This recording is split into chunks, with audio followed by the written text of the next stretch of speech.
All right, good evening. Good evening.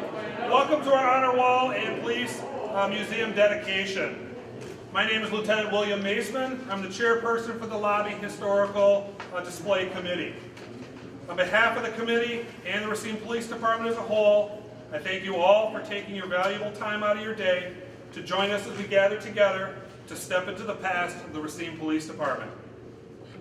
The department was first established on October 18th of 1858 and has grown from a single officer to nearly 200 strong today. Along the way, we've experienced many changes as we serve the community and protect the citizens of Racine. We have seen many changes in tactics, methods, weapons, procedures, philosophies, and technologies, all focused on how officers are able to perform their duties and improving public safety. We have been a leader in the law enforcement community and a force for innovation for many years. Tonight we gather to celebrate our efforts to research, restore, and display our history and the journey we have taken. We begin the ceremony today with an invocation delivered by Racine Police Chaplain R.L. Woods.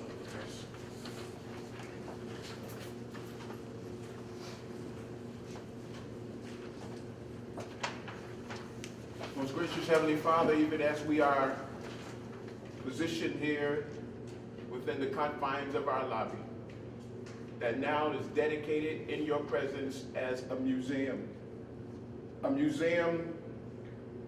that represents the magnification and the representation of all of those who sacrificed over the years, all of the eras and the times and the dispensations that Racine Police Department has been able to walk through and get to this particular junction in the road.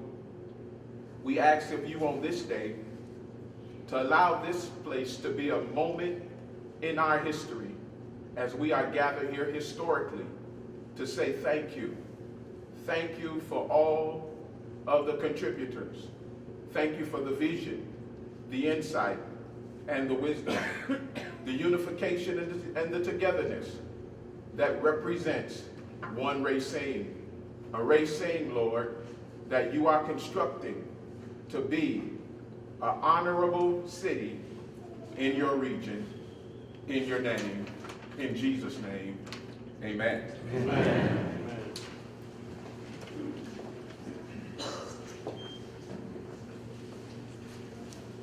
Before I introduce our speaker for today, I would like to acknowledge the work of the Lobby Historical Display Committee, who worked together for almost, I should say over a year, in order to bring this display to fruition. Unable to join us today is going to be Lieutenant Kurt Maurer. Joining us today, however, retired investigator Mark Sorensen, right here in front. Retired Patrol Officer Christine Forsman. Patrol Officer James Pettis, who's here somewhere, way in the back. Former Patrol Officer Christy Breitschaft, and Chief of Police Art Howell. At this time, I would like to introduce Chief Howell, who will give a few remarks before we officially dedicate and open the new Lobby Honor Wall and Police Museum. Thank you, Lieutenant Maceman. Just a quick announcement.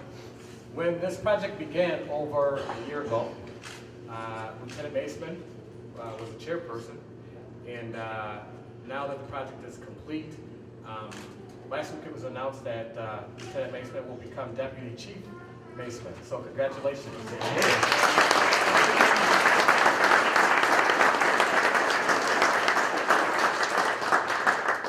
If I stay up here more than 5 minutes, I was here too long. Because I really want to get to the reason that we're here.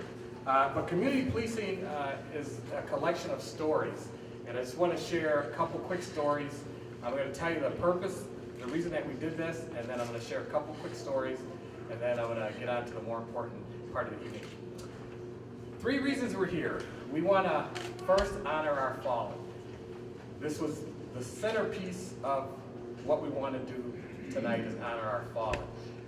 Back in 2014, myself, Rodney Prunty, and Paul Rowling were out in Washington, D.C. for a United Way conference, but it was at the same time as a National Police Week.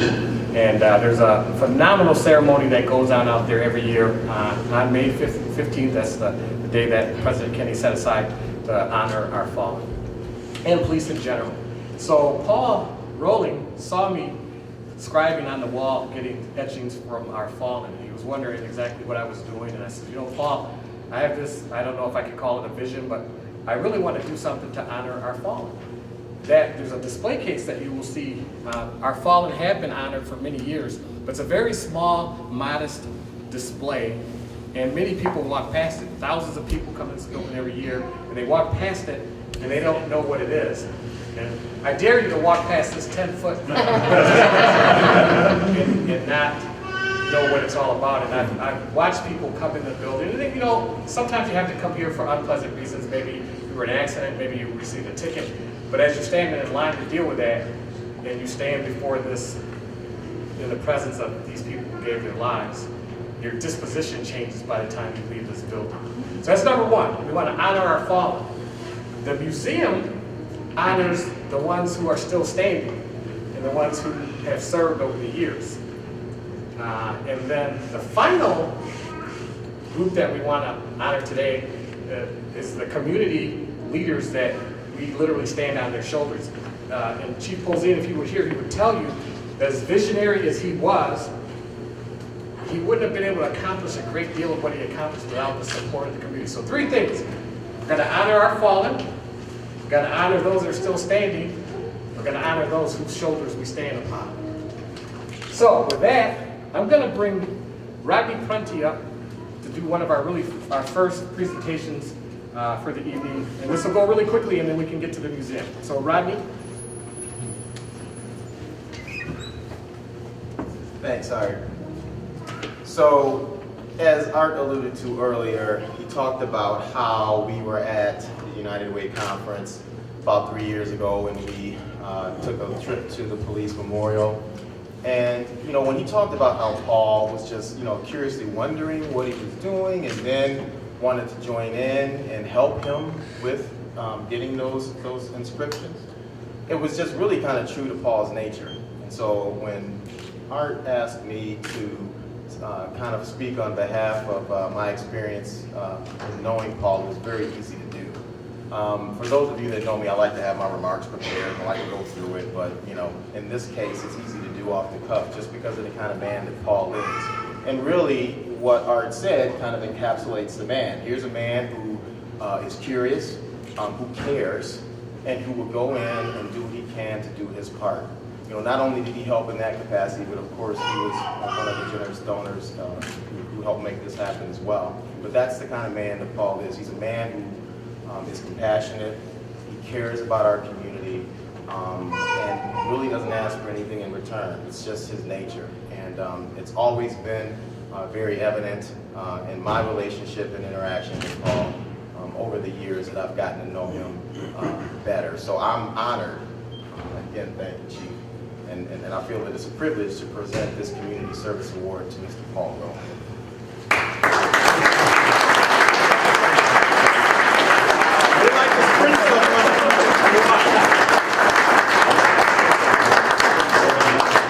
So, Paul, I don't know if you have anything to share. I don't want to put you on the spot, but I'm going to put you on the spot.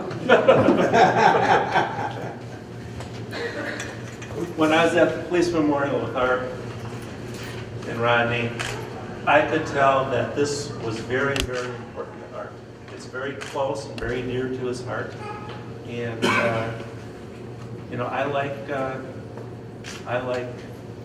doing things that are, that make a difference. And this is going to make a difference. And, you know, I respect the police department. And I think Art does a great job. I've known Art through United Way. He followed me as board of director on the United Way board, and he's doing a fine job there too. So that's all I got. Thank you. Thank you.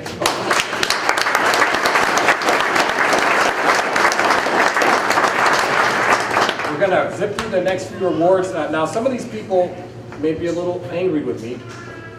Most of them that are here if I would have told them that we're gonna put the spotlight on them, they wouldn't have come. Because they're selfless people, right? And they support our department. They're not looking for a ticker tape parade or a lot of praise. They just do what they do because that's what they love to do. So Liz and Patrick Powell, if you guys could just come up for a second. You knew I was gonna do it, didn't you? So as they're coming, I'll just share a little bit. Liz is the executive director for the Racine Community Foundation, but she's a past president and just a major canine supporter, just extraordinaire. And so this project, it started out small, and there's this mission creep. And when there's mission creep, there was also funding creep. So towards the end, things looked a little hairy, so I just made a quick call to Liz, and then within about 2 days, I had more money than I needed to complete the project. So Liz, Patrick, thank you all for everything you do. Also, Liz, they support our police officers in another way. We give out trinkets when our officers do really exceptional work, which is basically every day. And through their fund at the Community Foundation, they bought gym bags for the officers, flashlight, hunting knives, just a bunch of gifts that we call the officers up to the office to say, hey, you did a great job on that call, and here's a little something just to say thank you. So that's thanks to Liz and Patrick. There you go. Thank you.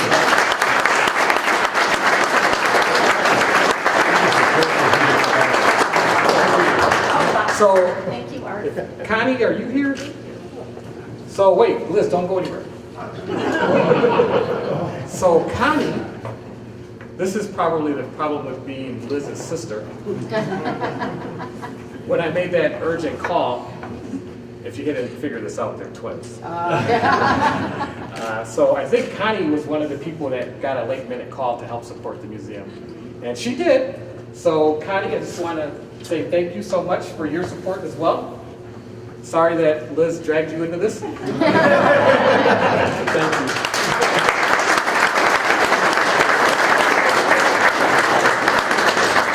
Couple more, and then I'll bring the mayor up to a proclamation. Tom Bueller, a good friend of mine, from the Butterbuds team. Fun fact, I was working with Tom for about the course of a year. He's leading this Vision Integrated Racine effort. So he has a birthday party one day. So I go to the birthday party, and then there's this beautiful lady there that I knew from the board at the Community Foundation. Her name was Ginny Bueller. So I'm not like a Rhodes Scholar or anything, but I'm thinking, Bueller, that must be his mom. Wow, I didn't know that. And she's just always a beautiful spirit on the Community Foundation. And then Tom found out about this project, and he just felt like he and his brothers and their family wanted to buy into this. So Tom, thank you so much for your leadership.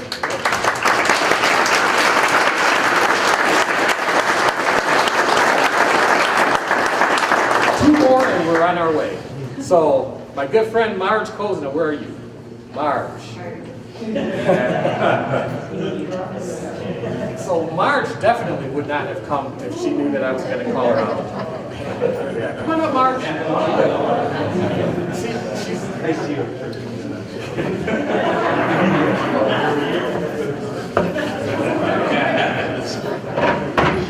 So a couple quick stories about Marge. So Marge is when we did the Wadowitz house on Mead Street, Chief Polzine was a new chief, I was a new sergeant. Chief Polzine had a million ideas, which means I had a million projects to do at home at night.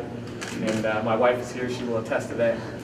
So Marge, after we built the community police house on Mead Street, that goes well. About 3 years later, Marge says, you know, Art, the board wants to bring you on as a board. I'm going to tell them, Marge. I'm going to tell them. She said the board thinks they were impressed with that presentation that you and Chief Polzine did. They want to make you a board member. But she says, Art, this is serious. Don't mess it up. So what she was really saying is like, You better be there. if there's a meeting, you have to actually show up. You can't just, you gotta show up. So Marge, hope I made you proud. You did. Hope I made you proud. You had a lot of confidence and faith in me, and I didn't want to put you on the spot, but I couldn't let tonight go by without just sharing that story. There's a million more. I'll tell you this, if Chief Polzine was here, he would tell you this. The foundation previously did really small grants, like $2,000, $3,000. When Chief Polzin went to the foundation in 1995 for the 96 construction of Wadowitz House, he asked for $46,000, which at that time may as well have been $1 million. Right. But Clayton Meyer and some other people, Mars, had the vision, I think at the time, and I don't want to speak for you, but at the time they said, you know, the foundation needs a signature project so that the community knows what the foundation does, and that was the first signature project.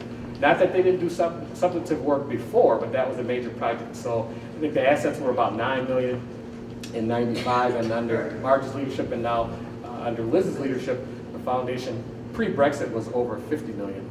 So you guys did a phenomenal job. Thank you.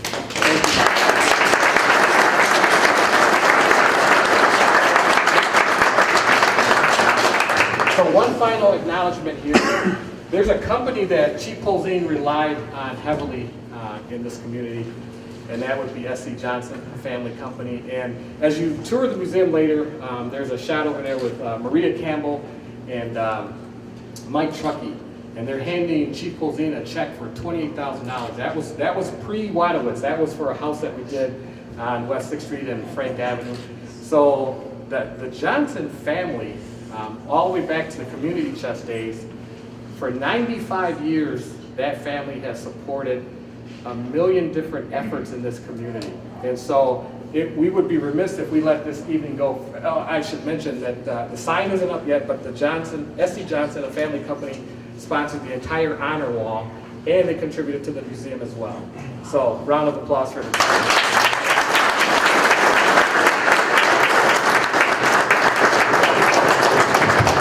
Before I turn it over to the mayor to do the proclamation, Imogene Johnson is here, and just if you could stand so everybody can see you. Thank you so much for coming. And I want to also personally thank her. My daughter won the Imogene Johnson Scholarship a few years back for college, and so she may give you some. So thank you so much.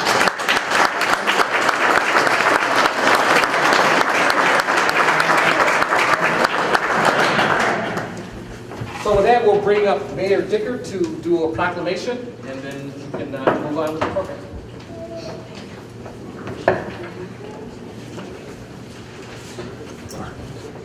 Well, I got to tell a quick story about. They had the Sam Johnson Award out at RCEDC, and I just got back from that. And John Keyes had won that, but I just wanted to share a story that I don't know if Mrs. Johnson ever heard, but it describes to me Sam Johnson in a way that probably few people have ever seen.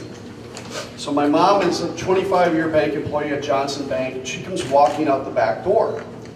And she's leaving because she wants to go play with her grandkids. And out the other side of the back door comes Sam.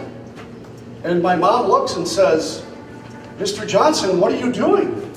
They're giving you an award." He said, "Yeah, I know. Why are you leaving?" And she said, "Well, I want to go play with my grandchildren." He said, "That's why I'm leaving. Let's get out of here." If that isn't a story about a man that puts his values in the right place, that to me set him apart from everyone. When you thought about the values of Sam Johnson, but more importantly, the word that he used 25 years before anybody ever used it, sustainability. He was using it way before anybody else did. And I will always remember that story. My mom tells it all the time. She thought it was the best. I want to thank Chief for giving me an opportunity to come up here today, because when you look at this wall, we remember those and we thank those who have been here and given the ultimate sacrifice. We hope and pray that there's never another name added to that wall.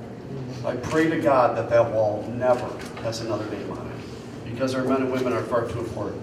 And one of those men who served us, we were able to do a proclamation for tonight. And thank you, Chief, for the help on this. And it just simply says, whereas Richard Polzin served the residents of Racine for 36 years, from 64 to 2000, rising through the ranks of the Racine Police Department from patrolman to the chief. When Chief Polzin, upon his appointment as chief, introduced the community policing philosophy as a model policy strategy for within Racine. He promoted and harnessed the power of community partnerships to combat crime and improve the quality of life for all our area residents. And where he pioneered the residential community policing concept, strategically placing much needed police resources at the neighborhood level to address crime and disorder. But upon his retirement, he continued to champion the community policing philosophy through his volunteer service and leadership with the Racine Community Outpost. And I want to thank the Community Outpost people who are here today. God bless you. So whereas he dedicated his life as a father, grandfather, husband, and being married to his wife Sheila for 54 years, he left a legacy within Racine County and our community, setting an example for future law enforcement leaders to follow, for now and for years to come. So I am honored and humbled to recognize the life, the long dedication, the devotion of Chief John Polzin to the city of Racine, and to enjoy citizens, all of us citizens, do likewise. Yeah, Sheila, are you here? Where's the family at? Come on up front and center. We bear witness to this on this day, May 4th, 2017. God bless you all for everything.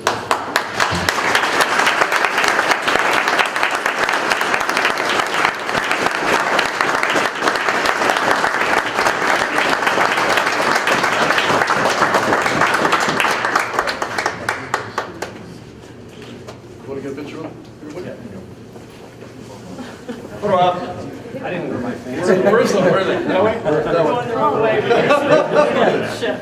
Making everybody scramble now. Paparazzi.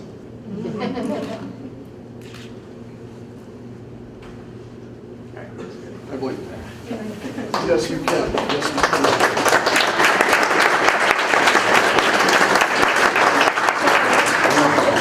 From day one, we have had so many wonderful people in our community step forth and help. The Johnsons, Mrs. Johnson, couldn't have done it without you. Marge Kozna from the Community Foundation, my goodness, she was right there with Jim Dickert, who, along with Jim Wardrop, and who else was it, Marge? Just Levin. Jess Levin started the Racine Community Foundation, and or not Racine Community Outpost. Oh, see, I shouldn't have done this. But they were so supportive, and Dick was so very appreciative of so many community members that came to volunteer, donated time and energy, and you people made it what it is today. So thanks so much.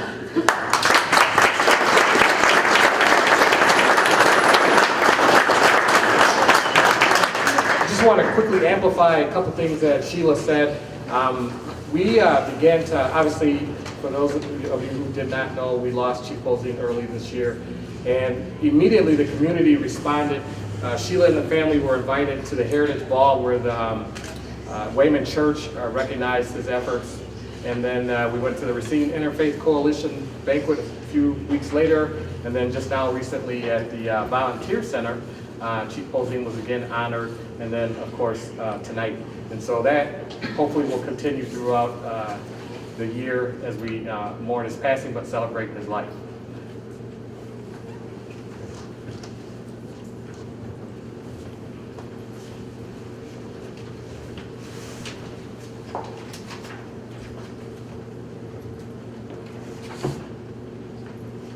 All right, this time I would like to invite Mr. John Anderson to assist Chief Howell with the official ribbon cutting to open the memorial wall. Mr. Anderson's father was Officer John Anderson with the Racine Police Department, who was lost to us in the line of duty on March 10th of 1935.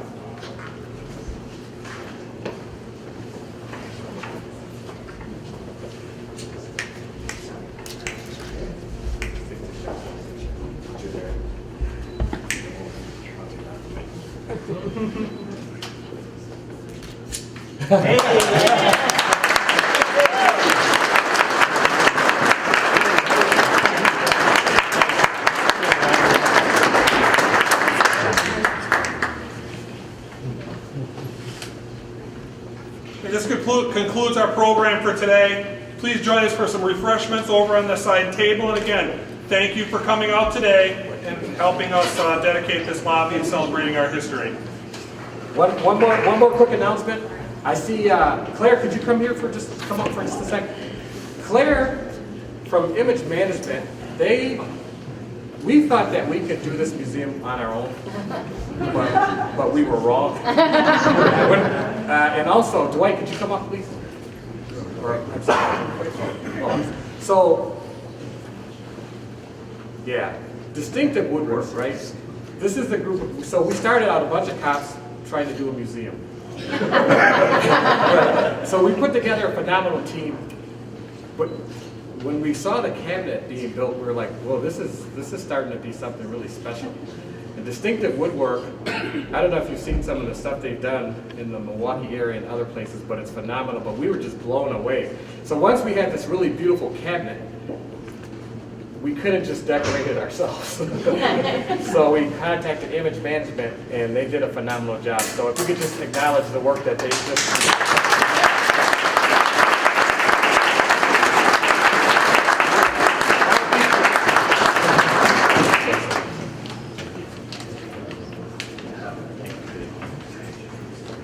Okay, now we're concluding the ceremony. Free to have refreshments and thank you.